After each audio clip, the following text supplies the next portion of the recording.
The chair recognizes the gentleman from New York, Mr. Engel. Mr. Speaker, thank you. I rise in support of this bill, and I yield myself as much time as I may consume. The gentleman is recognized for as much time as he wishes to use. Thank you, Mr. Speaker. I want to thank Representatives Kinzinger, Poe, Mr. Speaker, Mr. Poe, and Swazi for their bipartisan leadership on this legislation. And of course, I want to thank Chairman Royce for working with me to get this legislation into shape for the floor. The vision that Democrats and Republicans have for Iraq is very similar. We all want to see Iraqis work together to provide for a more prosperous future for their country.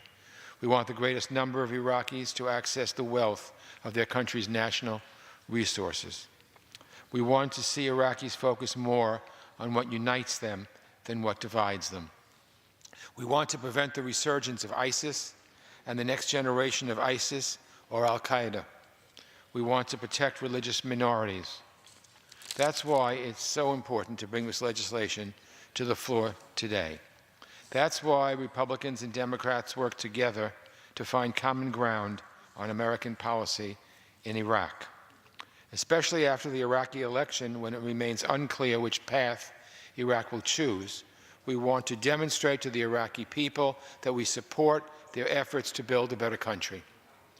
This bill penalizes those who want to exploit Iraq's sectarian differences and those who use violence toward those ends. It also establishes a separate watch list to help keep track of proxy groups in Iraq that are doing the bidding of Iran's Islamic Revolutionary Guard Corps.